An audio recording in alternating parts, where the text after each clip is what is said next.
Hello, boys and girls. We are going to start a new book today. It is called The Touch,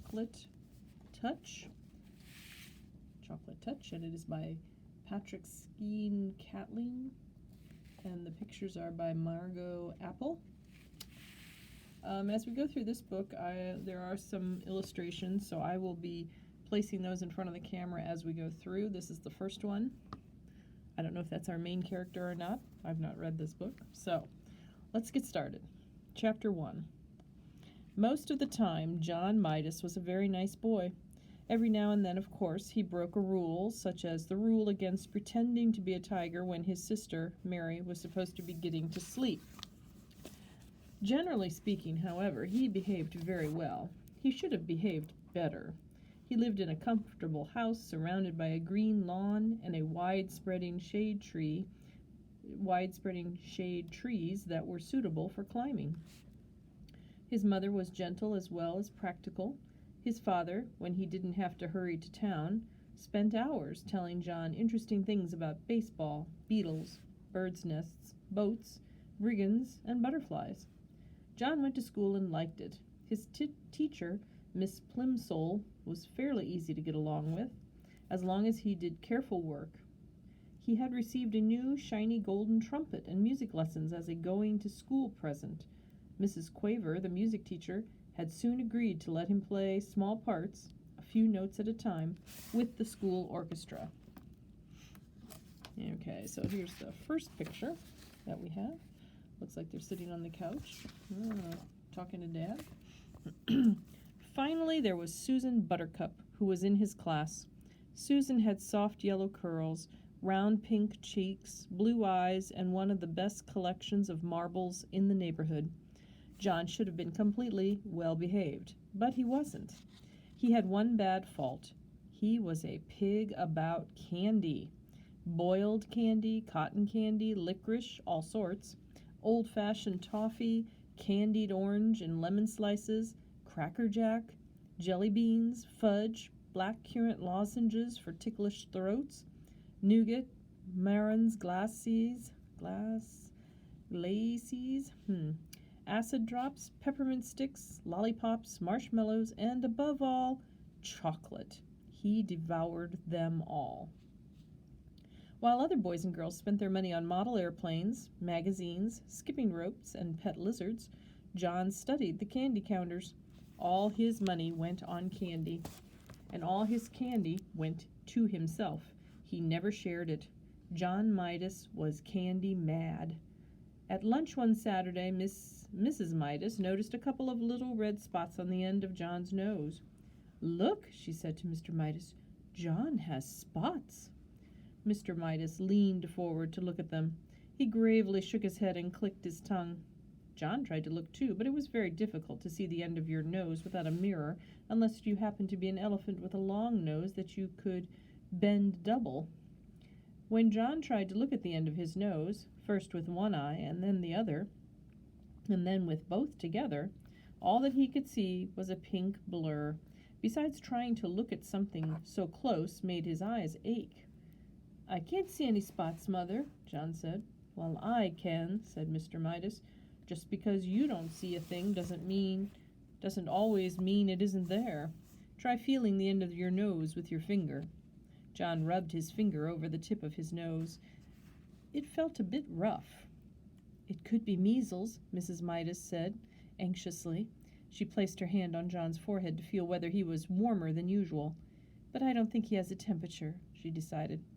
"I suspect John has been eating too much candy again," Mr. Midas said. "Have you been eating candy this morning, John?" "Oh, some," John admitted. "What?" Mr. Midas asked. "Well," John replied, I had a few cream delights. Susan gave them to me." "Anything else?" Mr. Midas asked. "A little toffee crunch," John said. "And what else?" Mr. Midas asked, beginning to look cross. John's ears grew red. He knew he wasn't supposed to eat candy before meals. "Oh, only, hardly anything else," he said. "John," Mr. Midas said, and his son recognized that tone. It meant that John had to tell everything. It turned out that John had been around to see most of his friends and had managed to get candy from nearly all of them. The list he recited was a long one. "No wonder you have spots," Mr. Midas commented at last. "I think we better take John to see Dr. Cranium," he said to Mrs. Midas. Dr. Cranium was a tall, thin man with a bald head and a gray mustache. He looked through his glasses at John and said, "He eats lots of candy," Mr. Midas said. "He hasn't been eating his meals properly," Mrs. Midas said. "That's just what I thought," Dr. Cranium said. "I can tell by looking at him that he eats much too much candy." The doctor shone a little electric light into John's right ear, and then he shone it into John's left ear. Then he shone it in John's nose. He told John to open wide and say, "Ah." Then he shone the light into John's mouth. "Much too much candy. Gracious me, he seems to be full of candy." He told John to sit down and relax, and then he picked up a small rubber-headed hammer and gave John a light tap on the right knee, just below the joint. John's foot gave a weak kick. John giggled. "It's nothing to laugh about," Mr. Midas said. "No, John," the doctor reproved him. "A healthy little boy who didn't eat too much candy would kick harder than that." "I'm sorry," John said politely, "but I can kick harder if you want me to." He gave a sudden high kick which knocked the hammer out of Dr. Cranium's hand. It landed on its rubber head and bounced across the room. "John!" exclaimed Mrs. Midas. "I'm so sorry, Dr. Cranium. John, tell the doctor you're sorry for kicking his hammer." "I'm sorry I kicked your hammer," John said. "I would recommend less candy," Dr. Cranium told Mr. and Mrs. Midas. "An upset stomach can lead to all sorts of complications." On the way home, Mrs. Midas tried to explain to John what she thought the doctor meant by complications. "You see," she said, "if you put too much of one kind of food in your stomach and not enough of the other kinds, it is bad for your whole body because different parts of your body need different kinds of food. Do you understand?" "I think so," said John. You've been eating so much sweet stuff," Mr. Midas added, "that there isn't room for eggs and meat and milk and bread and spinach and apples and fish and bananas and all the other things you're supposed to have to make you grow big and strong." "I like bananas," John said, "especially in thin slices covered with chocolate.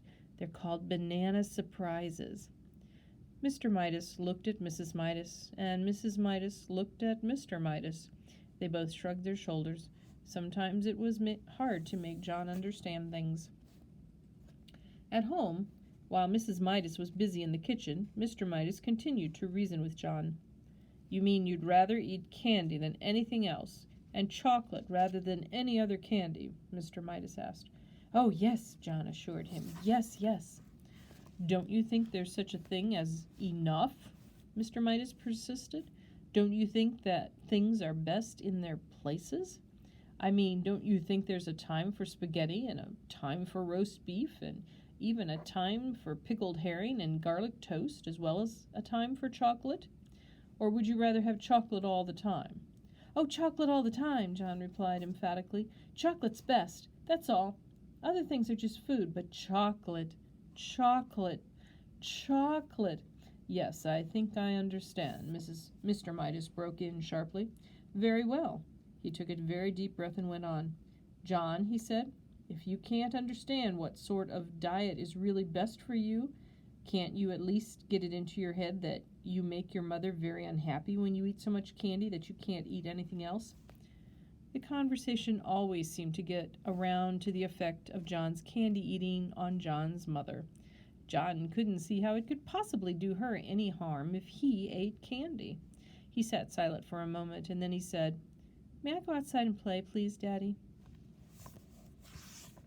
And now we're ready for Chapter 2. Okay, well, interesting. We'll continue next time, boys and girls.